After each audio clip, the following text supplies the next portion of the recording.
So is this it? Is this the start of 2024? At least the 2024 riding season? Something like April 21st here. That's not bad. That's earlier than I've put it off to before. Start the year off with another new camera. Got the Insta360 RS1. We're gonna get away from GoPro. See how this goes, I guess. There's no way it can be worse than GoPro. My last one was a Hero 8 Black. It was giving me constant troubles. You never knew if you were gonna get decent video. You pretty much knew you were always gonna have problems with the audio. And I used to use it around the house sometimes, recording our little girl. And in those situations, it can't go 2 seconds without overheating.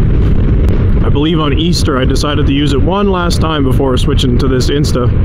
I said this will be the last use it sees, and then I'll probably sell it, just get rid of it. So during that last use, it totally cooked itself. It won't even turn on now. I've tried to even factory reset it a few times. It wants nothing to do with any of it. It's strange how the old Hero 3s and Hero 4s used to be such rock solid cameras, and they just continuously went downhill in reliability. But anyway, hopefully this Insta is going to be the answer. Full disclosure, I have had it out once already. As always, the KLX makes its return to riding much earlier than the other bikes. Well, I shouldn't say much earlier in this case, about 7 days earlier. But yeah, that outing went well with it, so. There's a fair amount of slop in the throttle on this thing. Should probably try to adjust that. So yeah, it's slightly warm out today, so Michelle brought his bike over.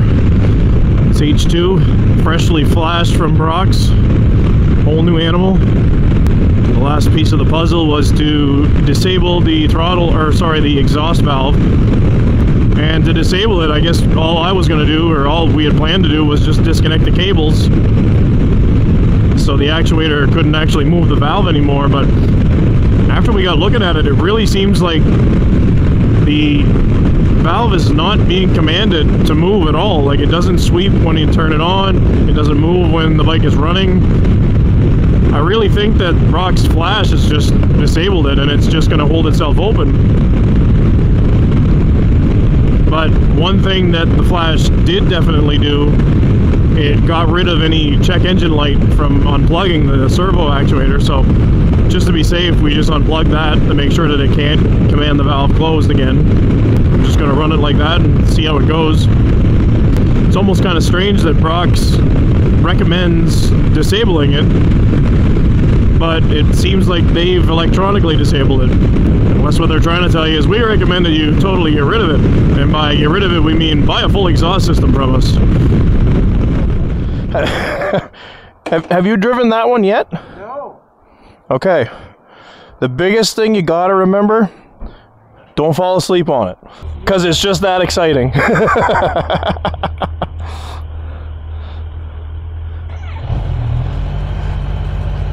Sounds mean already. All right.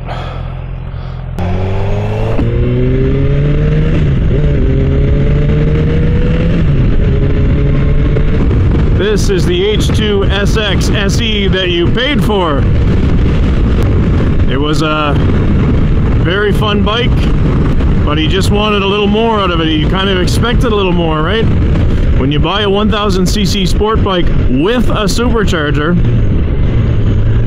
a little more is kind of what you expect to have, right? It was almost feeling like a, I don't know, I don't want to put words in his mouth, but maybe a torquier version of his GSX-R 1000 that he had before. Just wasn't living up to expectations. But now, Brock's has taken care of that. Smooth as butter.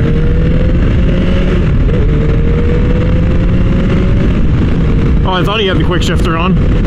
That must have been just me breaking torque and not realizing it. That's one great thing about a Brock's flash on a bike like this, especially. It's you're not giving up anything. There's basically nothing but positive to gain. You know, you're not sacrificing power anywhere to gain it anywhere else. You're not giving up a smooth bike. They put in enough time and effort on the dyno to have it well sorted out by the time you get your hands on it.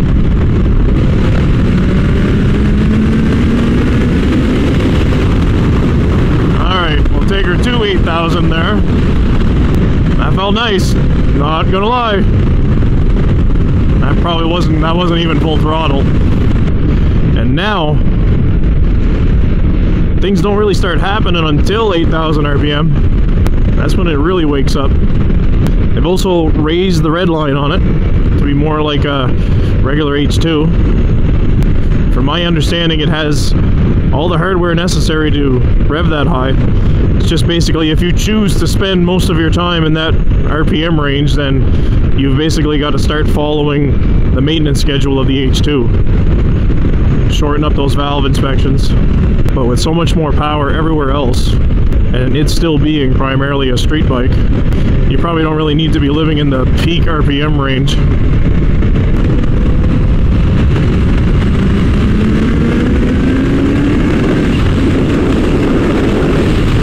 Oh my! Well, hello there! It's fun to know that even with what I'm doing here, there's still so much more on the table, because, you know, this is not my bike. I would never ride it like I would my own. I'd never take any kind of chances like that with someone else's machine. So basically anything you see this thing do right now, just know there's more.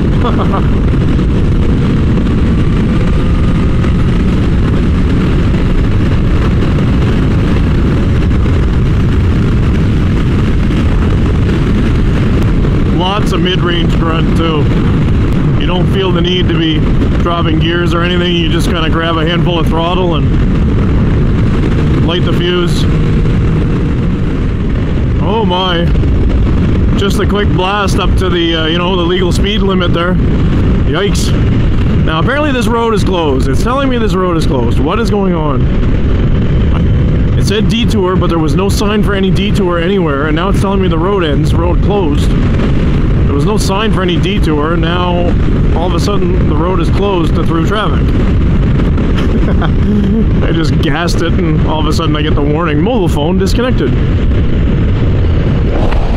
Alright, what is happening here? It really is blocked totally too.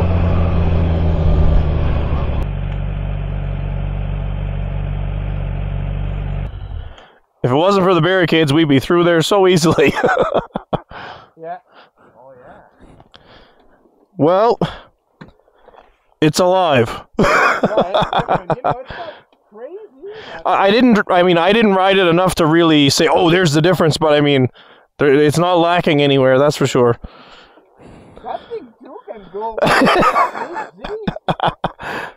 I'm quite impressed. The funnest thing about this thing is that it makes so much torque at low RPM. Yeah. Like, you don't need to rev the piss out of it. It just, it has no need for it. I was expecting a detour sign, because it said detour ahead. Yeah. And then... But I think there's a way that we can, yeah, back in Dorchester, go around. Yeah. We'll have to just go back there, and... Yeah. I just wanted to see, but I'm like, I better go check it out, because I thought maybe they'd have, like, just a sign and we could just go around it. But...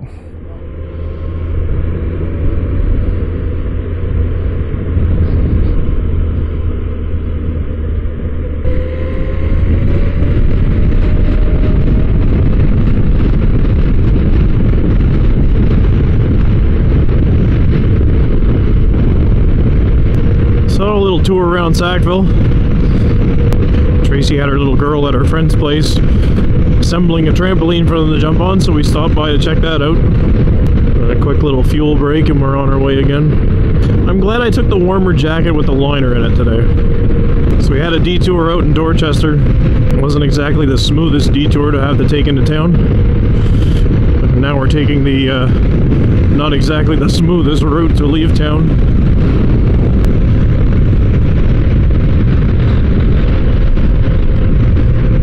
It's not as big of a deal for me. This thing seems to eat up the bumps a little bit better.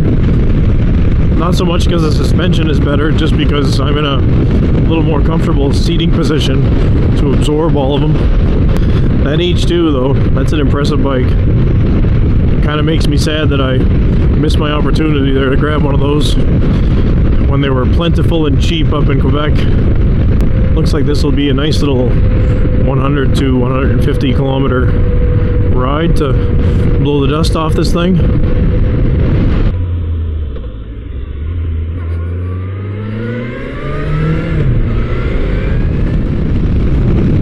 So I guess we're looking at cruising along the coast to get home. I think we can make it in a reasonable amount of time without touching the highway too much. Ah, yes, this bridge is complete. I wasn't sure if it was. I didn't see any signs telling me different though, so decided to risk it. Makes for a bit of backtracking if it's not complete. So the first of the season will soon be in the bag.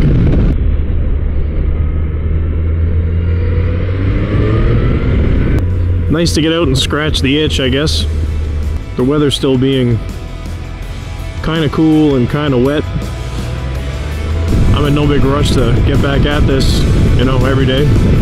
But it's nice to get the first real ride of the season out of the way.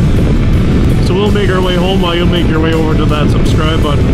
Because if you're still watching at this point, I mean, come on, just push it.